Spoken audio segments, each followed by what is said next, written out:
Écoute bien, parce que tout commence toujours avec une question simple. Jusqu'où un père peut-il aller quand il sait que son enfant compte sur lui pour tout? Combien d'humiliations un homme peut-il avaler avant que sa dignité ne commence à trembler sous son propre poids? Ce n'est pas seulement une histoire, mais un secret que tu n'oublieras jamais. Veux-tu découvrir d'autres secrets comme celui-ci? Alors abonne-toi maintenant, sinon tu risques de manquer la prochaine vérité. Et pourquoi la vie choisit-elle toujours les plus fatigués pour leur donner les plus lourdes épreuves? Ce matin-là, Malik, père noir célibataire, se leva avec cette sensation que beaucoup de parents connaissent trop bien, la peur silencieuse des factures en retard, du frigo presque vide, et du regard innocent de son fils qui demande des choses qu'il n'a plus les moyens d'offrir. Il avait envoyé des dizaines de CV, attendu des réponses qui n'arrivaient jamais, compté chaque billet comme s'il était en train de retenir un barrage fissuré prêt à exploser. Puis, d'un ton presque ironique, un ami lui envoya un message. « J'ai peut-être un job, mais personne n'ose le prendre. » Personne n'ose? Malik sentit son cœur se serrer, parce que quand on est père, quand on n'a plus personne derrière soi, on n'a pas le luxe de dire non. Il demanda quand même, pourquoi personne? L'ami répondit après un long silence, parce que c'est pour elle. Et ce elle vibrait comme une menace. La milliardaire la plus redoutée de la région. Une femme connue pour son arrogance glacée, ses colères publiques, et surtout, ses commentaires racistes qui avaient déjà fait fuir plusieurs chauffeurs avant lui. Malik resta figé quelques secondes, partagé entre l'instinct de protection et la réalité brutale de sa vie. Il pensa à son fils. À ses chaussures trop petites. À son cahier d'école déchiré. À la honte de dire encore une fois, « Papa ne peut pas ». Alors il répondit, « Je prends ». Et au moment où il envoya le message, un frisson lui traversa l'échine, comme si quelque chose en lui savait déjà que ce choix allait changer bien plus que son moi, peut-être même sa vie entière. Sur la route en direction du manoir de la milliardaire, Malik sentit ses mains trembler légèrement sur le volant. Il se demandait pourquoi elle avait besoin d'un chauffeur alors qu'elle pouvait acheter une armée de voitures et d'employés. Il imaginait ce qu'elle dirait quand elle verrait son visage, sa couleur, son statut. Et une question sourde ne cessait de tourner dans sa tête. Est-ce que je viens de me jeter dans la gueule du loup, ou dans une porte que le destin a ouverte exprès pour moi? Mais il n'avait plus le choix. Le portail géant s'ouvrit lentement, révélant la demeure de marbre blanc, froide, intimidante, presque hostile. Et Malik sentit, pour la première fois depuis longtemps, que tout ce qu'il croyait savoir sur la survie, le courage et l'injustice allaient être mis à l'épreuve bien plus vite qu'il ne l'imaginait. Et pourtant, il continua d'avancer. Écoute encore, parce que c'est souvent au moment où l'on pense avoir tout compris que la vie nous place devant un visage qui change tout. Quand Malik sortit de sa voiture devant le manoir, il sentit l'air devenir plus lourd, comme si l'endroit lui-même voulait tester sa force avant même qu'il ne frappe à la porte. On lui avait dit que la milliardaire était froide, dure, impossible à satisfaire, mais rien ne pouvait vraiment préparer un homme fatigué à ce qu'il allait voir. La porte s'ouvrit brusquement, sans salut, sans sourire, et elle apparut. Grande, élégante, immobile comme une statue, avec ce regard qui ne cherche pas à comprendre mais à juger. Un regard qui glisse sur les autres comme si eux n'étaient que des ombres. Elle le fixa longuement, sans un mot, comme si elle évaluait un objet et non un être humain. Et Malik sentit ce picotement étrange, ce mélange de colère et de peur qu'on ressent quand on est forcé de supporter quelque chose qu'on ne mérite pas. Elle ne dit pas bonjour. Elle ne dit pas son nom. Elle ne lui serra pas la main. Elle prononça juste une phrase sèche, « Vous êtes en retard ». Malik regarda l'heure. Il était 10 minutes en avance. Il voulut protester, mais il se rappela la petite voix de son fils la veille. « Papa, tu vas trouver un bon travail, hein ?» Alors il avala sa fierté et répondit simplement, « Désolé ». Et ce mot brûla comme une blessure qu'il ne pouvait pas soigner. Elle monta dans la voiture sans attendre, lança son sac sur le siège arrière et dit, « Ne me parlez que si je vous pose une question ». Chaque mot était une gifle. Comme si elle avait besoin d'affirmer sa domination avant même de respirer. Pendant les premières minutes du trajet, elle resta silencieuse, mais son silence n'était pas un repos. C'était un silence qui étouffe, qui remplit l'air d'un malaise étrange, un silence qui dit « Je suis au-dessus de toi. Tu n'es rien ».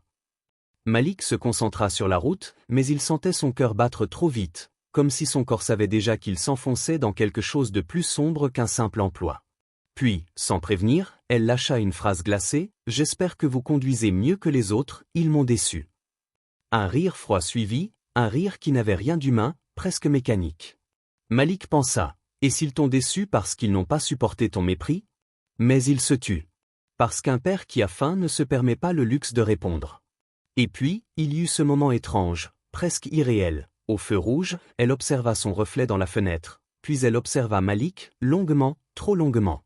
Pas avec curiosité. Avec une sorte d'examen intérieur, comme si quelque chose en elle vacillait mais refusait de tomber. Et Malik comprit que cette femme n'était pas seulement dure. Elle était brisée quelque part. Cassée dans un endroit qu'elle ne montrait à personne. Et il sentit, sans comprendre pourquoi, que leur histoire ne serait pas seulement un travail, mais un choc entre deux solitudes qui n'auraient jamais dû se rencontrer. Écoute encore une fois, parce que c'est souvent au moment où l'on pense avoir déjà tout vu qu'on découvre les règles invisibles qui gouvernent les gens puissants. Dès le deuxième jour, Malik comprit que conduire pour cette femme n'était pas seulement un travail, mais un test permanent, une sorte d'examen cruel où chaque geste, chaque respiration pouvait être jugé comme une faute. Elle avait son carnet posé sur ses genoux, un carnet noir, parfaitement propre, dans lequel elle notait chaque détail. Retard, 0 seconde. Allure, acceptable. Parfum, trop fort. Posture, manque de discipline. Malik n'avait jamais vu ça de sa vie. Ce n'était pas un contrat de travail, c'était un règlement militaire déguisé. Elle parla d'une voix glacée, voici mes règles. Si vous en brisez une seule, vous partez. Et elle les énonça comme quelqu'un qui avait déjà condamné des dizaines d'hommes avant lui. Règle 1, ne jamais parler sans y être invité. Règle 2, ne jamais changer de musique, même si elle ne met rien. Règle 3, ne jamais demander où elle va ou pourquoi. Règle 4, ne jamais lui tendre la main. Règle 5, ne jamais la regarder plus de 3 secondes dans le rétroviseur. Et puis il y avait la règle 6, celle qui lui fit mal au ventre, je n'aime pas que les gens, trop différents, s'approchent trop près. Elle n'avait pas dit noir, mais l'air dans la voiture devint si lourd que le mot semblait flotter entre les sièges, visible comme une insulte écrite en rouge. Malik sentit un picotement dans la gorge, un mélange de honte et de rage qu'il dut avaler pour ne pas perdre son seul moyen de nourrir son fils. Toute la journée, elle le fit rouler partout, chez des avocats, des stylistes, des banquiers, des galeries d'art où elle ne restait jamais plus de 3 minutes, comme si elle n'aimait rien assez longtemps pour y mettre un peu de cœur. Et elle notait tout. Chaque geste de Malik. Chaque seconde où il ouvrait la porte. Chaque courbe qu'il prenait. Elle observait le monde comme un royaume qui lui appartenait, mais elle observait Malik comme une menace silencieuse, un intrus qu'elle tolérait seulement parce qu'elle en avait besoin. Pourtant, dans ce tourbillon de règles et d'humiliation, Malik remarqua un détail étrange. Chaque fois qu'elle parlait d'une voix trop froide, sa main droite tremblait légèrement, un tremblement rapide mais réel, comme si quelque chose en elle luttait contre un souvenir encore vivant. Et plus la journée avançait, plus Malik comprenait que cette femme ne contrôlait pas seulement les autres, elle essayait désespérément de se contrôler elle-même. Mais pourquoi ? De quoi avait-elle si peur ? Pourquoi ces règles absurdes ? Qu'est-ce qui l'avait brisée au point de se cacher derrière un mur de glace ? Malik ne le savait pas encore. Mais une chose était sûre, un jour, ce mur allait se fissurer. Et le jour où il se fissurait, leur vie à tous les deux changerait. Écoute bien, parce qu'il y a des nuits qui ne s'effacent jamais, des nuits où la vie décide de montrer qui nous sommes vraiment quand personne ne regarde. Pour Malik, cette nuit commença avec un simple message, venez. Maman. Pas de nom, pas de politesse, juste une injonction sèche, froide, typique d'elle. Il prit sa veste, embrassa son fils endormi et sortit avec ce poids dans la poitrine que seuls les parents connaissent. L'angoisse d'être appelé à n'importe quelle heure par quelqu'un qui possède trop d'argent et zéro empathie. Quand il arriva devant le manoir, il sentit quelque chose d'étrange dans l'air. Toutes les lumières de la maison étaient allumées, comme si quelqu'un avait cherché partout quelque chose qui n'existait pas. Elle monta vite dans la voiture, les yeux rouges, pas de maquillage, les cheveux défaits, différente de son image froide habituelle. Mais au lieu de se calmer, sa voix devint encore plus dure, conduisez. Et ne posez pas de questions. Malik sentit un frisson dans son dos. Ce n'était plus la milliardaire arrogante, c'était une femme en panique qui s'accrochait à son masque comme à une bouée. Elle lui donna une adresse dans un quartier dangereux, un endroit où même les taxis n'allaient plus à cette heure-là. Il voulut lui dire que ce n'était pas sûr, mais ses yeux lançaient un avertissement terrible, n'insistez pas. Pendant le trajet, elle tremblait, ses doigts tapant nerveusement sur la portière, son regard fuyant, comme si elle craignait qu'un fantôme surgisse de la nuit pour lui demander des comptes. Malik comprit qu'elle ne fuyait pas un lieu, elle fuyait quelqu'un. Ou quelque chose. Au milieu d'une rue sombre, elle demanda soudain, arrêtez ici. Sans réfléchir, elle sortit de la voiture et marcha rapidement vers un immeuble abandonné. Malik hésita une seconde, ce n'était pas son rôle, pas ses affaires, mais un poids dans sa poitrine l'obligea à la suivre à distance, juste assez pour pouvoir intervenir si quelque chose tournait mal. Elle entra dans une petite cour, éclairée seulement par une lampe cassée qui clignotait. Un homme l'attendait. Un homme qu'elle semblait craindre plus que tout. Malik ne comprenait pas ce qu'il disait, mais le ton de l'homme était menaçant, haché, presque violent. Puis soudain, il vit quelque chose qu'il n'aurait jamais imaginé. La femme la plus puissante qu'il ait jamais conduite, reculée, comme une enfant prise en faute, incapable de répondre. Quand l'homme leva la voix d'un cran, Malik sentit son instinct paternel exploser. Sans réfléchir, il avança, juste assez pour que l'homme le remarque. Et ce simple geste changea l'atmosphère. L'homme recula légèrement, surpris de voir Malik, surpris de voir quelqu'un prêt à s'interposer pour elle.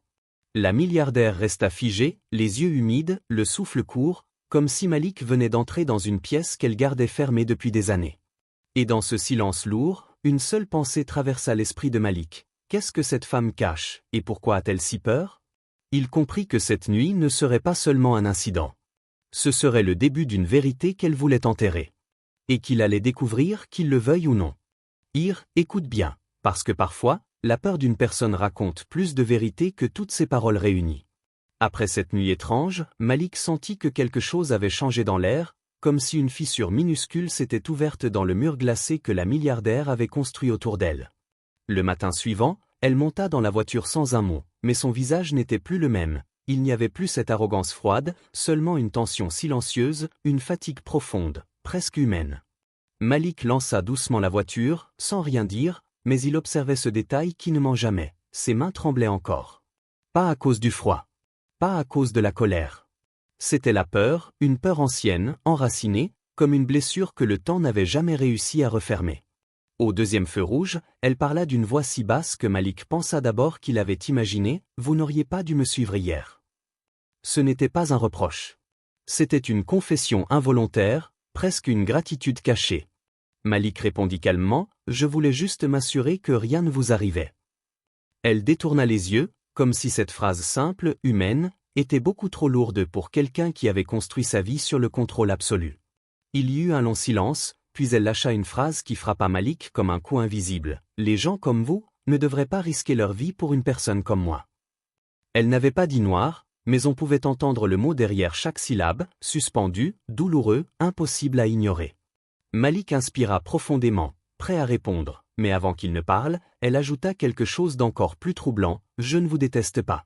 Je déteste ce que les gens comme moi deviennent. » C'était la première fois qu'il la voyait fragile, la première fois que son masque se déchirait juste assez pour laisser passer un morceau de vérité. Plus tard dans la journée, ils s'arrêtèrent devant un immeuble de bureaux où elle devait rencontrer un groupe d'investisseurs. Pendant qu'elle descendait, Malik aperçut l'homme de la veille, celui qui l'avait menacé, de l'autre côté de la rue, caché derrière une voiture. Il l'observait. Sa présence était lourde, presque toxique. Et soudain, tout se connecta dans l'esprit de Malik. Ce n'était pas seulement une milliardaire raciste et arrogante. C'était une femme traquée, peut-être manipulée, peut-être prise dans une histoire beaucoup plus sombre que son image publique. Quand elle revint dans la voiture, son visage était encore plus dur, comme si elle avait remis en place son armure en quelques secondes. Mais Malik avait vu ce qui se cachait derrière. Et il savait désormais qu'elle portait une peur qu'elle essayait d'enterrer sous les règles, l'argent, les humiliations. Une peur qui parlait plus fort que sa haine. Une peur qui disait « Quelqu'un, quelque part, a le pouvoir de me briser. » Et cette vérité allait tout changer. Écoute bien, parce qu'il y a toujours un moment dans la vie où même les personnes les plus fortes sentent qu'elles ne peuvent plus supporter une seconde de plus. Ce moment arriva pour Malik un jeudi matin, au détour d'une phrase qui semblait banale, mais qui fit vibrer quelque chose de très fragile en lui. Depuis plusieurs jours, la milliardaire devenait de plus en plus exigeante, comme si la peur qu'il avait vue en elle la poussait à reprendre le contrôle sur tout ce qui l'entourait, et Malik était devenu son point de fixation préféré. Elle notait tout, critiquait tout, parfois même inventait des fautes juste pour sentir qu'elle dominait encore sa vie. Ce matin-là, elle monta dans la voiture sans dire bonjour, comme toujours, mais son regard était différent, plus froid, plus dur, comme si une tempête silencieuse s'était levée à l'intérieur d'elle. À peine Malik avait-il démarré qu'elle dit, d'une voix sèche, « Vous conduisez trop lentement. J'ai horreur des gens qui hésitent. » Malik savait qu'il roulait exactement à la limite. Il ne répondit pas. Puis elle ajouta, « C'est toujours la même chose avec vous, trop prudent, trop lent, trop… » Elle s'arrêta juste avant de prononcer le mot. Mais Malik l'avait entendu dans son silence. Trop noir. Trop différent. Trop moins que. Il sentit quelque chose se serrer dans sa poitrine, comme une corde qui tirait depuis trop longtemps. Il pensa à son fils. À toutes les fois où il avait dû ravaler sa fierté pour survivre. À toutes les humiliations acceptées parce qu'il n'avait pas le choix. Et il sentit cette pensée dangereuse monter. Et si je ne dis rien, combien de temps avant que je ne disparaisse complètement? À un feu rouge, elle se pencha brusquement vers l'avant et dit, « Pourquoi vous respirez si fort? Vous êtes stressé? Les gens stressés m'énervent. » C'était la goutte de trop. Malik sentit une brûlure dans ses yeux, cette brûlure que les pères connaissent bien, celle qu'on cache quand on veut rester fort. Il inspira profondément, prêt à exploser. Mais il vit, dans le reflet de la vitre, son propre visage, fatigué, ridé par les nuits sans sommeil, marqué par les sacrifices, mais toujours debout. Et cette simple vision le sauva du pire. Il se contenta de dire, d'une voix calme mais ferme, « Je fais de mon mieux. » Ce furent 4 mots, mais il portait 30 ans de lutte. La milliardaire resta figée. Ce n'était pas une révolte, mais ce n'était plus une soumission totale non plus. Et pour une femme habituée à écraser les autres, c'était une ligne qu'elle n'avait pas l'habitude que quelqu'un trace. Elle le fixa longtemps, trop longtemps, comme si elle voyait pour la première fois que cet homme qu'elle traitait comme un objet avait une âme, une histoire, une douleur. Mais au lieu de s'adoucir, elle répondit d'un ton glacial, « Votre mieux n'est pas suffisant. » Malik sentit son cœur se briser un peu, juste assez pour comprendre qu'il approchait de sa limite. Et une seule pensée lui traversa l'esprit, brutale, sincère, terriblement humaine. Si je reste ici trop longtemps, je vais perdre une partie de moi que je ne pourrai jamais récupérer.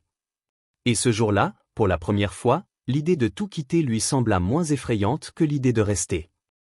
Écoute bien, parce qu'il y a dans chaque vie un jour qui ne ressemble à aucun autre, un jour où tout bascule sans prévenir, un jour où une seule décision peut changer la direction entière d'un destin. Pour Malik, ce jour arriva sans bruit, au milieu d'une matinée qui semblait ordinaire. La milliardaire avait un rendez-vous important dans une fondation privée, un lieu où seules les personnes les plus influentes entraient. Elle paraissait calme en apparence, mais son regard fuyait, comme si elle pressentait que quelque chose allait mal se passer. Malik conduisait en silence, fatigué, à bout, prêt à quitter ce travail à la moindre humiliation de plus, quand soudain une voiture noire surgit violemment derrière eux, collant leur pare-choc, accélérant, freinant, comme si elle tentait de provoquer un accident. Malik sentit son cœur bondir. Instinctivement, il ralentit légèrement, mais la voiture noire insista, dangereuse, presque agressive. Avant même qu'il ne parle, la milliardaire murmura d'une voix tremblante, « C'est lui. » 2 mots. 2 mots qui brisèrent toute certitude. Malik n'eut pas le temps de poser une question, car la voiture noire les doubla brusquement avant de s'arrêter en travers de la route, les forçant à freiner d'urgence. Malik sentit un frisson glacé courir dans son dos. Il échangea un regard rapide avec elle, un regard où il lut pour la première fois une terreur pure, presque enfantine. L'homme descendit du véhicule. Le même. Celui de la nuit. Mais cette fois, il n'était plus seulement menaçant, il était prêt à aller plus loin. Malik sentit l'adrénaline envahir son corps, ce réflexe de protection qui ne dépend pas du courage mais de l'amour silencieux qu'un père porte en lui. L'homme frappa la vitre du côté passager si fort que la milliardaire sursauta, ses doigts se crispant sur son sac. Malik baissa légèrement la vitre, juste assez pour éviter que l'homme ne la brise. « Qu'est-ce que vous voulez » demanda-t-il d'une voix qu'il ne reconnaissait presque pas, une voix plus ferme que d'habitude, née d'une nécessité brutale. L'homme ne regarda même pas Malik. Il ne voyait qu'elle. « Tu pensais pouvoir m'éviter encore longtemps » dit-il d'un ton froid, presque amusé. La milliardaire recula instinctivement dans son siège, son visage devenant pâle comme du marbre. Malik comprit immédiatement, cet homme n'était pas un simple ennemi.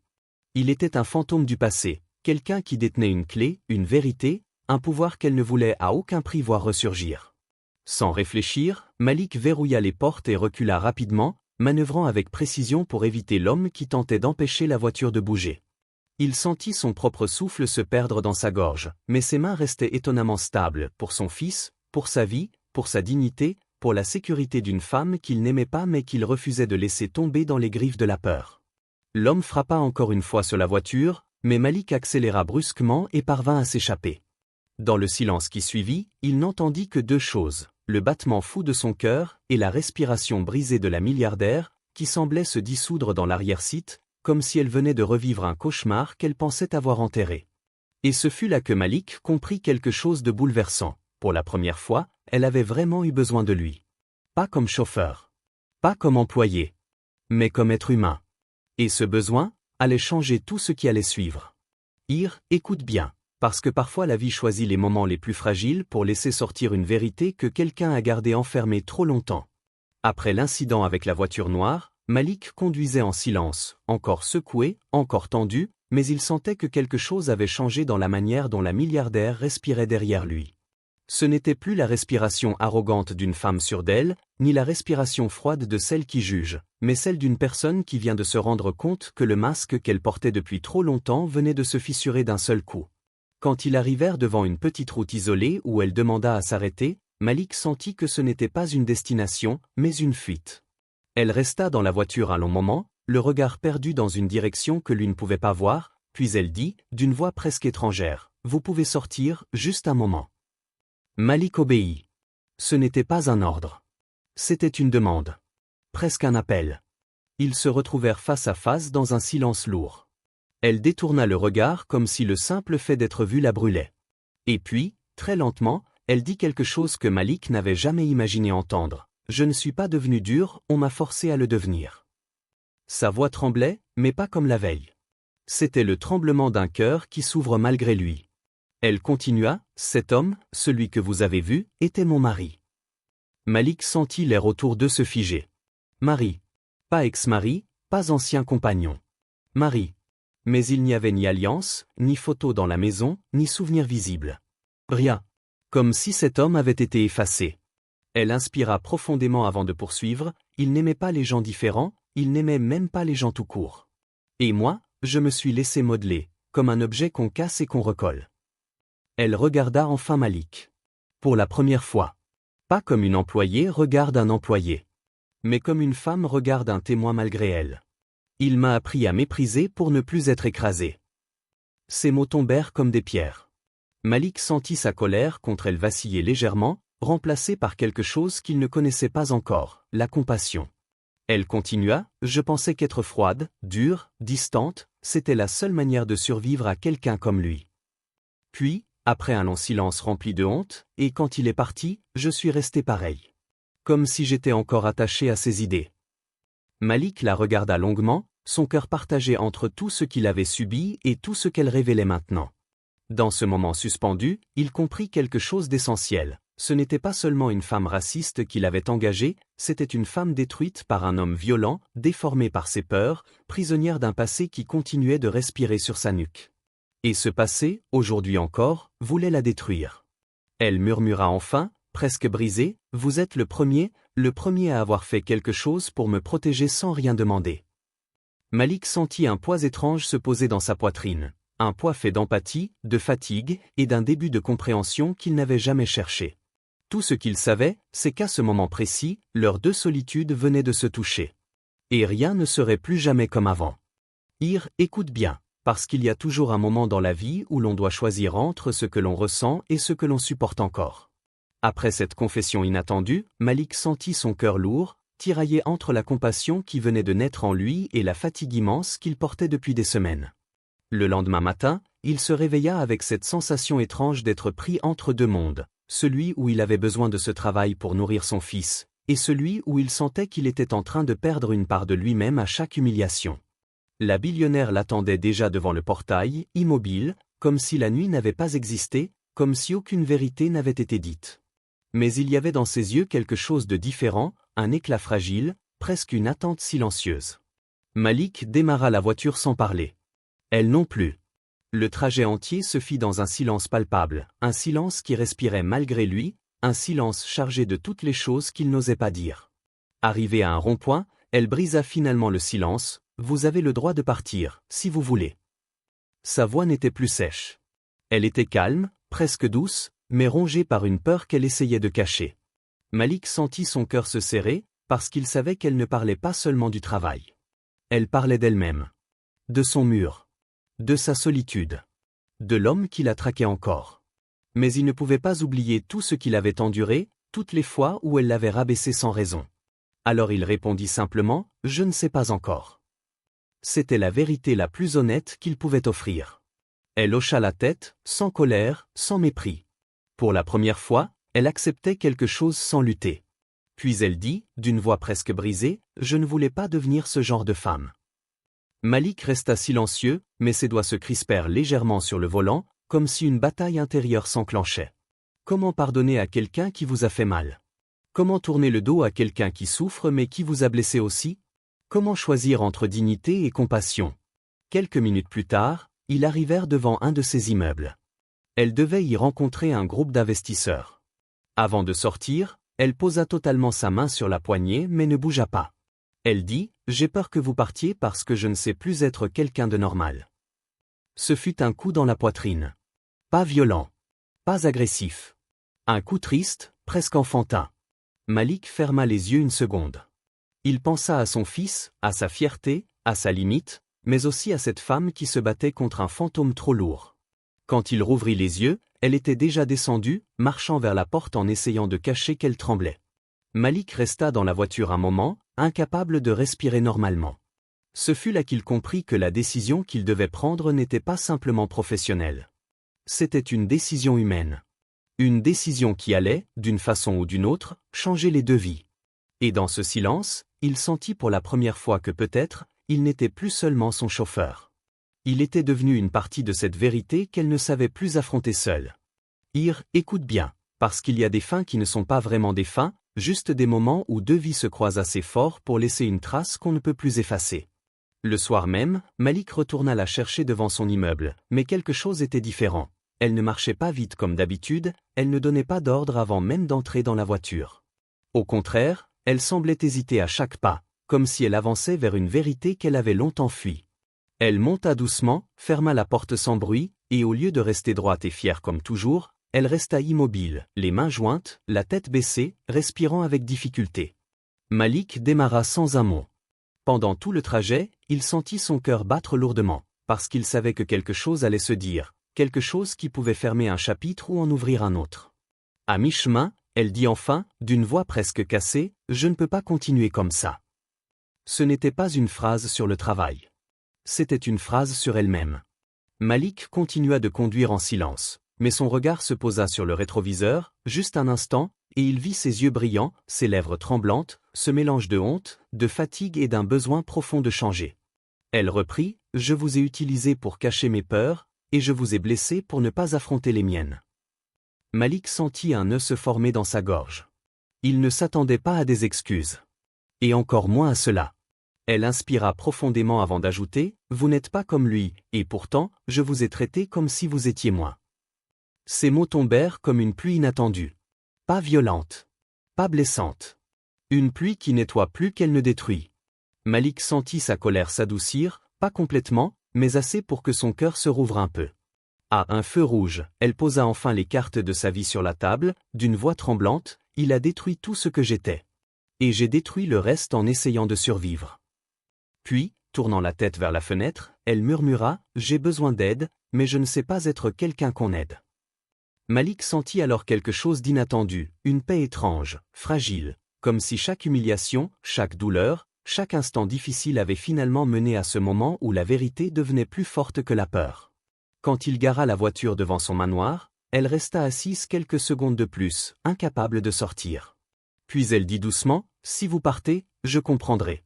Mais si vous restez, je ferai de mon mieux pour être une personne que vous pouvez respecter. » Il n'y eut pas de musique dramatique, pas de grande scène, juste deux êtres humains au bord d'une décision.